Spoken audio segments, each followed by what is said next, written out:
still is in long-term decline.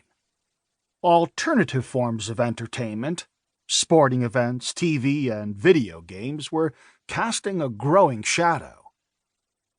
Children, the mainstay of the circus audience, preferred PlayStations to circus acts.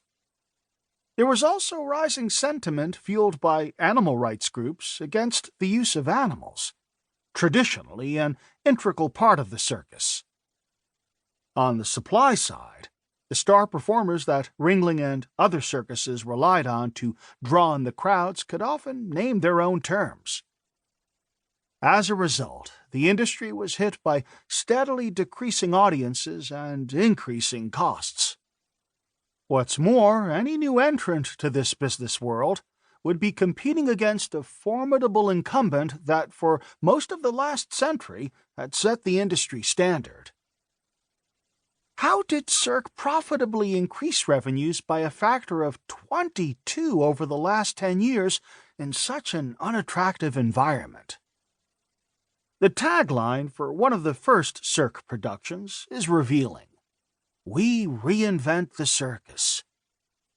Cirque did not make its money by competing within the confines of the existing industry or by stealing customers from Ringling and the others. Instead, it created uncontested market space that made the competition irrelevant. It pulled in a whole new group of customers who were traditionally non-customers of the industry. Adults and corporate clients who had turned to theater, opera, or ballet and were therefore prepared to pay several times more than the price of a conventional circus ticket for an unprecedented entertainment experience. To understand the nature of Cirque's achievement, you have to realize that the business universe consists of two distinct kinds of space, which we think of as red and blue oceans. Red oceans represent all the industries in existence today, the known market space. In red oceans, industry boundaries are defined and accepted, and the competitive rules of the game are well understood. Here, companies try to outperform their rivals in order to grab a greater share of existing demand. As the space gets more and more crowded, prospects for profits and growth are reduced.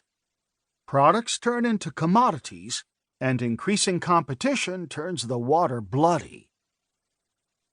Blue oceans denote all the industries not in existence today, the unknown market space, untainted by competition.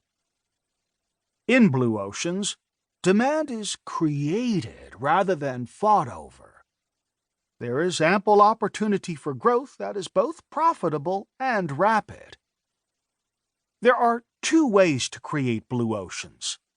In a few cases, companies can give rise to completely new industries, as eBay did with the online auction industry. But in most cases, a blue ocean is created from within a red ocean when a company alters the boundaries of an existing industry. As will become evident later, this is what Cirque did. In breaking through the boundary traditionally separating circus and theater, it made a new and profitable blue ocean from within the red ocean of the circus industry. Cirque is just one of more than 150 blue ocean creations that we have studied in over 30 industries using data stretching back more than 100 years. We analyzed companies that created those blue oceans and their less successful competitors, which were caught in red oceans. In studying these data, we have observed a consistent pattern of strategic thinking behind the creation of new markets and industries, what we call blue ocean strategy. The logic behind blue ocean strategy parts with traditional models focused on competing in existing market space. Indeed, it can be argued that managers' failure to realize the differences between red and blue ocean strategy lies behind the difficulties many companies encounter as they try to break from the competition. In this article, To keep listening to this audiobook, I've left you a link in the description so you can do it, at no cost thanks to Audible's 30-day free trial.